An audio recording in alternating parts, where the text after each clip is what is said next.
Good morning दोस्तों। अपना lesson चल रहा था, लेसन नंबर 11 फल परिरक्षण यानी फ्रूट प्रिजर्वेशन अपन पढ़ रहे थे।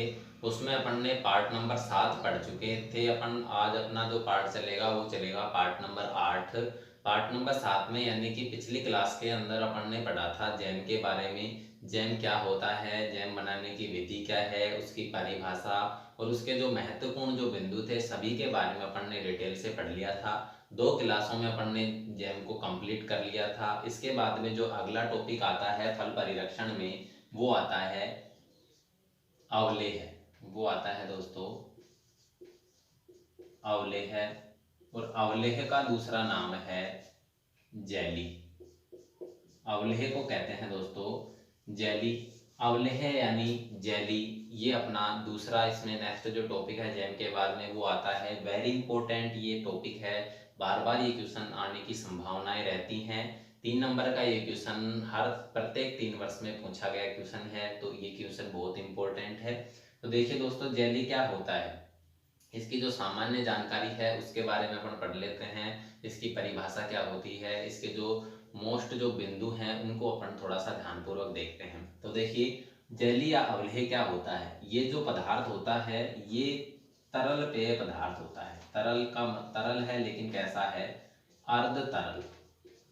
जेली एक अर्ध तरल पदार्थ होता है। जेली कैसा पदार्थ है, जेली एक अर्ध तरल पदार्थ होता है, यानी कि आधा तरल पदार्थ है। तरल भी नहीं है और गाढ़ा भी नहीं है, यानी कि अर्ध तरल है। हल्का सा तरल भी है तो हल्का सा ठोस भी है, ठीक है। अर्ध तरल पदार्थ होता है। देखिए, इसकी अगर परिभाषा की बात करूं मैं, जेली की अगर परिभाषा देखें अपन, जेली की जो डेफिनेशन है, परिभाषा है, तो देखिए पैक्टीन युक्त फलों के रस को, देखिए जेली होती है ये सर्वाधिक खट्टे फलों से बनाई जाती है। कैसे फलों से बनाई जाएगी, खट्टे फलों से। जेली जो होती है वो खट्टे फलों से बनाई जाती है। तो जेली की अगर परिभाषा की बात करूं तो परिभाषा में आएगा, पैक्टीन युक्त फलों के रस को चीनी के साथ एक निश्चित अनुपात में पकाकर तैयार किया गया पदार्थ जेली कहलाता है। यानी पैक्टीन युक्त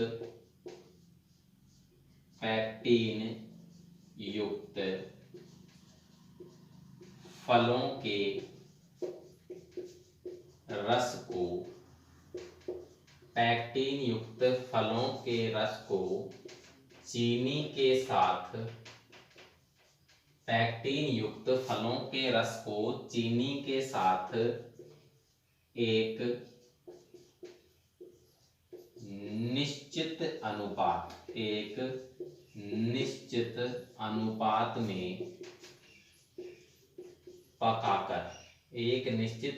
में पकाकर जो पदार्थ तैयार किया जाता है उसे अपन जेली कहते हैं। पैक्टीन युक्त फलों के रस को चीनी के साथ एक निश्चित अनुपात में पकाकर तैयार किया गया पदार्थ जेली कहलाता है। देखिए, इसमें 3 शब्द आ रहे हैं। पहला तो आता है पैक्टीन युक्त फलों का रस। पैक्टीन युक्त किसका रस आ रहा है, फलों का रस। इसके बाद में दूसरे नंबर पे आती है चीनी। तीसरे नंबर पे जो आता है वो आता है एक निश्चित अनुपात, ठीक है। देखिए दोस्तों, पैक्टीन युक्त फलों का रस है, तो पैक्टीन युक्त फलों का रस कैसा होगा, जेली एक ऐसा पदार्थ है जो खट्टे फलों से बनाया जाता है। इसका मतलब पैक्टीन अपन किसे कहते हैं, पैक्टीन कहते हैं खट्टेपन को। पैक्टीन किसे कहते हैं, खट्टेपन को। पदार्थों या फलों के अंदर अगर कोई खट्टापन है, किसी भी फल के अंदर जो खट्टेपन की मात्रा है उसे अपन क्या कहते हैं, पैक्टीन कहते हैं। और जेली किनकी बनेगी, खट्टे फलों की बनेगी। तो खट्टे फलों के अंदर पैक्टीन होता है, इसलिए पैक्टीन युक्त फलों का रस होगा, ठीक है। उन फलों के अंदर जो खटास की मात्रा है, जो खट्टेपन की मात्रा है, वो पैक्टीन है। उस पैक्टीन को बाहर नहीं निकालना है, उस पैक्टीन सहित ही फल रस को अपन को उपयोग में लेना है।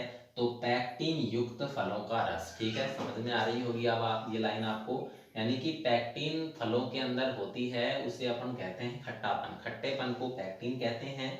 इस खट्टे फलों के साथ ही चीनी मिलाकर जेली बनाई जाती है। यानी कि पैक्टीन अगर है तो पैक्टीन युक्त फलों के रस को ही चीनी के साथ एक निश्चित अनुपात में पकाकर जो पदार्थ तैयार होगा उसे अपन जेली या अवलेह कहते हैं। ठीक है, तो पैक्टिन युक्त फलों का रस है। इसके बाद में है चीनी। तो देखिए चीनी का जो अनुपात होता है वो पैक्टिन के आधार पर निर्भर करता है, और ये बात मैं आपको जैम में मैंने बताई थी। अगर जितनी ज़्यादा पैक्टिन होगी उतनी अपन अधिक चीनी मिलाएंगे, यानी खट्टे फल अगर ज़्यादा होंगे तो चीनी की मात्रा अधिक, खट्टे फल कम होंगे तो चीनी की मात्रा कम, और अगर फल मीठे हैं तो चीनी की मात्रा बिल्कुल कम होगी या न्यूनतम होगी। ठीक है दोस्तों, देखिए चीनी की बात करेंगे तो चीनी जब अपन मिलाएंगे तो उस टॉपिक में, मैं जैली थोड़ा सा बड़ा है अपना, तो चीनी की बात में, चीनी जब अपन इसमें पढ़ेंगे तो उसमें मैं चीनी की बात करूंगा, कितनी चीनी कब मिलानी है, कितनी मिलानी है, कैसे फलों में मिलानी है। अब इसके बाद में आता है एक निश्चित अनुपात। तो देखिए एक निश्चित जो अनुपात होता है इसका, इसके दो अनुपात होते हैं। एक तो अनुपात होता है 105 डिग्री सेंटीग्रेड तापमान। एक तो कौन सा अनुपात होता है, 105 डिग्री सेंटीग्रेड तापमान, और एक होता है 103 डिग्री सेंटीग्रेड तापमान। दो इसके अनुपात हैं। एक तो अनुपात हो गया 105 डिग्री सेंटीग्रेड तापमान और दूसरा है 103 डिग्री सेंटीग्रेड तापमान। जब जेली का तापमान 105 डिग्री सेंटीग्रेड हो जाता है, जेली का जो तापमान है वो 105 डिग्री सेंटीग्रेड हो जाता है, तो समझना चाहिए कि जेली क्या है, तैयार हो गई है। जेली कैसे हो गई है, बनकर तैयार हो गई है। और जब जेली का तापमान 103 डिग्री सेंटीग्रेड हो जाता है तो समझो कि इसके अंदर क्या मिलाना है, सिट्रिक अम्ल। इसके अंदर क्या मिलाना है, सिट्रिक अम्ल मिलाना है, या फिर इसे अपन नींबू का रस भी कह सकते हैं। नींबू का रस इसके अंदर डाला जाता है। ठीक है दोस्तों, सिट्रिक अम्ल या फिर नींबू का रस डालते हैं। निश्चित अनुपात दो हैं, 105 डिग्री सेंटीग्रेड तापमान और एक 103 डिग्री सेंटीग्रेड तापमान। जब उबलती हुई जेली का तापमान 105 डिग्री सेंटीग्रेड हो जाता है तो समझो जेली तैयार है। और अगर जेली का तापमान 103 डिग्री सेंटीग्रेड पे पहुंचता है तो उसमें अपन नींबू का रस या सिट्रिक अम्ल डालते हैं। यानी कि जेली के अंदर नींबू का रस कितने तापमान पे डालेंगे, जब उसका तापमान 103 डिग्री सेंटीग्रेड हो जाएगा। जब, और जेली बनकर कब तैयार हो जाएगी, जब उसका तापमान 105 डिग्री सेंटीग्रेड हो जाता है जब। और ये जो अनुमान है, ये अनुमान लगाया जाता है या तो फिर थर्मामीटर से, या तो किससे लगाया जाएगा, थर्मामीटर से, या फिर इसमें आता है जेल मीटर, एक आता है जेल मीटर। इन दो यंत्रों द्वारा इसके अनुमान का क्या किया जाता है, पता लगाया जाता है।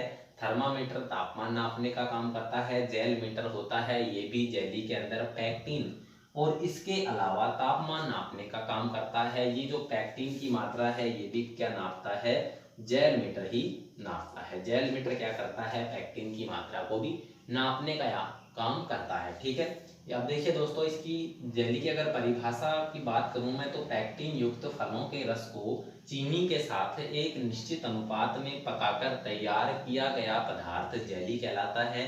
जेली का जो निश्चित अनुपात है ये दो हैं। 105 डिग्री सेंटीग्रेड तापमान पर जेली बनकर तैयार हो जाती है। जब उसका तापमान 103 डिग्री सेंटीग्रेड होता है तो उसके अंदर नींबू का रस या सिट्रिक अम्ल या नींबू का सत डालते हैं। और ये जो अनुमान है ये थर्मामीटर या जेल मीटर से लगाया जाता है। जेल मीटर जो होता है ये जेली की पैक्टिन ज्ञात करने का और तापमान ज्ञात करने का क्या होता है, यंत्र होता है। इसके बारे में अपन आगे अध्ययन करेंगे। इसके अलावा जो जेली है वो मुख्य रूप से खट्टे फलों की बनाई जाती है। और इन खट्टे फलों में भी कौन से फल हैं, जैसे कि अंगूर हो गया, अंगूर हो गया, या फिर आम हो गया, या फिर खट्टे सेब, या फिर करौंदा हो गया, करौंदा या लीची। इन खट्टे फलों की क्या बनाई जाती है, जेली बनाई जाती है। इसके अलावा देखें तो अपनी नारंगी हो जाती है, या इसे मौसमी भी कह देते हैं अपन।